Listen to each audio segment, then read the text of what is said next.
All right, let's get into Browns the next hour, 45 minutes. Nothing but Browns talk, and it's brought to us by FanDuel, America's #1 sportsbook. And right now, FanDuel has a little something different for everyone. Now through September 22nd, all FanDuel customers can bet $5 and get a 3-week free trial of NFL Sunday Ticket from YouTube and YouTube TV. Then with your YouTube TV base plan, you'll be able to watch every regular season Sunday afternoon out-of-market game. All you need is a Google account and a current form of payment, and you can cancel anytime. Just visit FanDuel.com/UCSS to download America's #1 sportsbook. Sunday's kickoff, Jay. Primetime. Yes. National TV. Tom Brady on the call. It is the culmination of an offseason of discussion, speculation, and frankly, driving in circles, getting to the same point of it all comes back to Deshaun Watson. Right. Does this game, to you four, and we'll start with whoever wants to start, does this Week 1 matchup feel more important, have more significance than previous Week 1 matchups you can remember? I think I'm going to be different, so I'll start. Yeah. No, they're all urgent. Yeah, every year we say that you got to get out of the gate right. It's the same to me as it was last year. It's the same as it's going to be next year. Right. You want to win because it's home. You should win, but if you don't, it's not the end of the world. You've got a nice soft part of your schedule coming up. So I don't think there's any more urgency or important to this game. Now, if the question was specifically to Deshaun Watson, I would say, hell yeah. There is great urgency on Deshaun Watson, more so than maybe any opener he's ever played in, because he's in such a prove-it space that he's got to play well. But for the team, no. I'm actually not different. I agree. I wouldn't say every year Week 1 is as important. It depends on the expectations for the team. Mm-hmm. You know, we've gone into a lot of years with the Browns where we realistically thought they'd win 4 or 5 games. Week 1's not that important. Right. But last year, we had Super Bowl expectations for the Browns. We thought they were a playoff team. So I can't say it's any bigger this year than last year. Right. It's just prisoner of the moment. We're here now. You would say it's bigger because it's because now. it's here. Obviously, it's big. I don't think Tom Brady being the analyst doesn't make it any bigger. Do you have more interest in just listening to the broadcast than normally that you would? Because I do. Well, I always have a lot of interest, but yes, I'm very interested to hear Tom Brady call the game, but I don't think it's bigger than in years past. Okay. But it is big. I'm interested to hear what Tom Brady says about Deshaun Watson. That's why I want to watch. Yeah, that's exactly why I wouldn't listen to this game on radio. I'll be there. I won't hear it, but I'll probably record it so I can go back and hear what he says when I get home. It doesn't feel any bigger to me. No, like it's big because it's the Cowboys. It's big because it's Brady and it's Brady's debut, and it's big because it's 425. It's the national spot. But there's always a Week 2. Regardless what happens in Week 1, there's always Week 2. Think about how high everyone was flying last year because of the Cincinnati game, and yes, it was in the rain, but it doesn't matter. You beat the Bengals again. And then you go into Week 2, you lose the Steelers, and Nick Chubb gets hurt, and it feels like the season's over. Right. If anything, you could argue last year was bigger because it's a divisional game. Right. And those count Absolutely. for more. That's true. This is not only not a divisional game, it's an NFC game. It's exactly. a crossover game. Right. So, no, I don't think it's any bigger. In the moment, yes, Bull's right. It feels bigger because it's the moment right now. But it doesn't matter what happens in Week 1. What about there's Captain Knee always Jerk? a Week 2. That's what I want to know. Oh, I know G's answer. Man, this game is huge, bro. And we're not gonna sit up here and don't get to the gates and turn around now. Because all off season we wanted to know. We got to see what Deshaun talking about. We got to know do we need to get it off to a good start? Deshaun, hey man, we look at the teams in the AFC North. Now we here. You on national TV. This is a game, and trust me, you guys have been Browns fans just as not longer than me. How many games do the Browns get an opportunity to be on a primetime game at 425? To me, this is signifying that our red shirt year is over. We are now off probation. They said, okay, you can officially like the Browns now. We've let you guys come back from the Deshaun Watson cloud. We can put you on TV now and talk about you. And on top of that, we're going to let Tom Brady get out here and tell what he knows, the greatest of all time, show what he know about. Because guess what? That means a lot. So for me, it's the America's team, it's the Cowboys, it's the Cleveland Browns. And by the way, this is the year that we we've been waiting for. Because guess what? We were promised this. It was a prophecy that a quarterback was going to lead us to the promised land, and it turned out not to be the right prophecy. We was all happy over OBJ. We was happy over Jarvis Landry. That seems like 35 years ago. Now we had to look our wounds. We built it right back up to a point where we're here today. And now guess what? We back here talking about the same expectations. Now, let's see if somebody can get it done. Because the quarterbacks I looked at yesterday, I'll take a game like that if we win or lose, right? Because I can win with that. I'm just trying to see what the energy is. I like that point, G. I do like that point. Yeah. There are losses, and there's no winning in defeat. Right. But if you're the Ravens today, you feel okay about yourself. Yeah, I think they could play 10 times on a neutral site, and they'd probably go 5-5, those teams. What we can't have, and if this happens, then in retrospect, you can look back and say this opener was bigger. What we can't have is a 37-7 boat racing. Oh, no. We're not doing that. Because you're right. The Ravens feel pretty good waking up this morning. It sucks. They're still 0-1, but they know that they were measured against the bar in their house in a huge setting, and they came up a centimeter short. You always hear it's a game of inches. Last night was a centimeter. That camera work was unbelievable. It was great. They came back. The goal cam was right down on it, too. And you feel good because you can say, look at Lamar Jackson. You say, hey, you missed a couple guys wide open. Guess what? We'll come back and we can fix that. But we completed the pass. We're a couple of inches off here. He was out of bounds. But if you look at it in totality, you feel great about it as a team because you know you got a guy that can go to Arrowhead, and if you need somebody to come up with a last drive, you got one.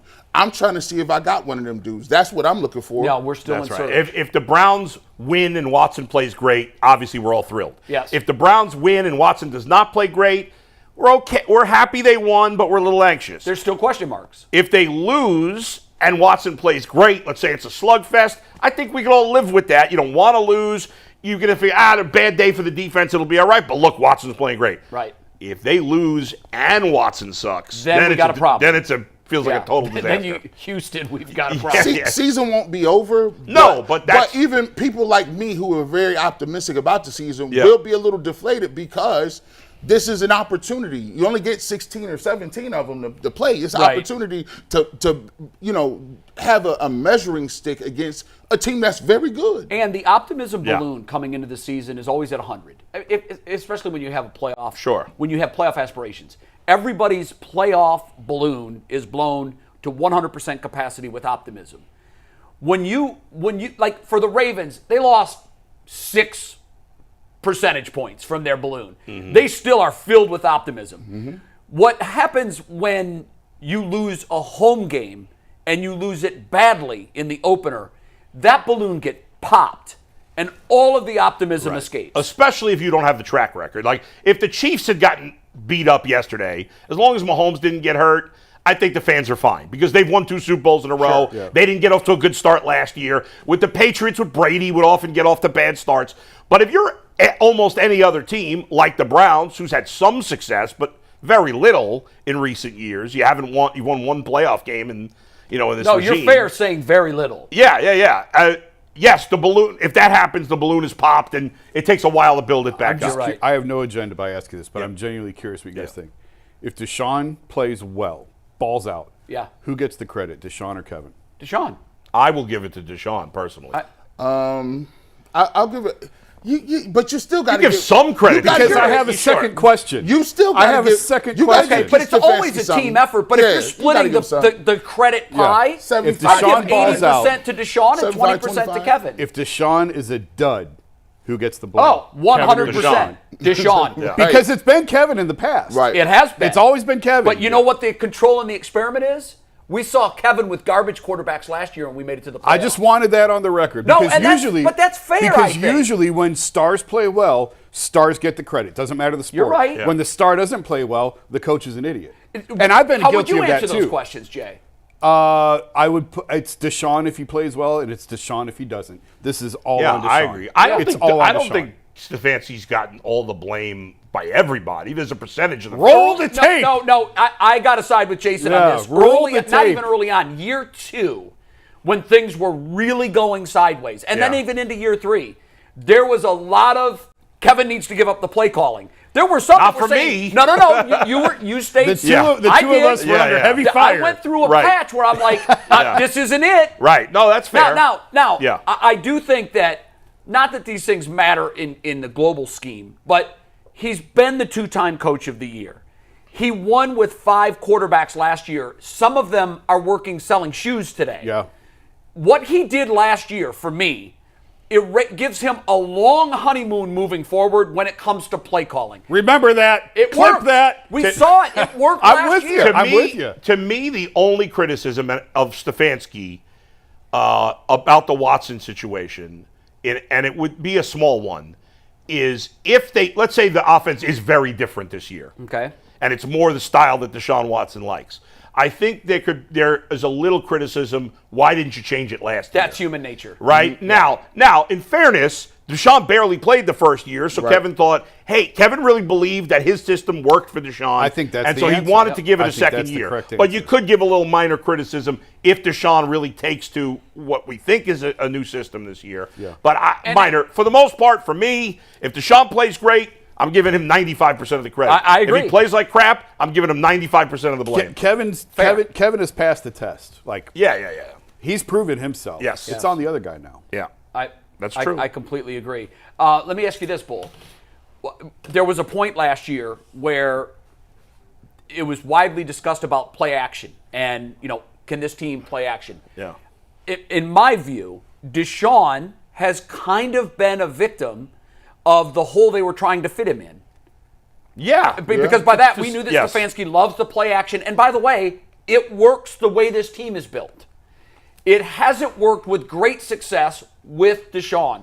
So what I'm wondering now is, if we move forward and we don't see the play action offense is gone, and we have a much different RPO, let's rely on the quarterback's athleticism and agility, which clearly last year we didn't, and it doesn't work, then who gets the blame? Well, again, totally Deshaun. But they gave him. Stefanski as being the head coach, couldn't he say, no, this is what I run, you're going to run it? Well, And no, because I think a great head coach adjusts to the talent Fair. he Good. has, and he thought that the talent he had would work great in his system. That was part of the meeting when they Yes. first met. Yes. And I understand even why he gave it the second year, because Deshaun had barely played the first year. But now he's clearly come to the understanding, okay, it's just not going to work in this system. I need to adjust to what this quarterback is comfortable doing. And if it doesn't work for Deshaun, I'm not blaming Kevin Stefanski, because he's done everything he can to make him successful. Now, that's a good point. that is why I think, when people say, what are you looking forward to most? To me, it's the time. Like, that's why I got to have you playing every week. Like, I got to have you playing every week. I can't lose. What do you mean the time? The time, he has to be time in the system. Like, he has to be able to play 17 games in order to get the reps in this system, in order for it to look the way it's supposed to look. I can't have you playing 14 games or 13 games. And No.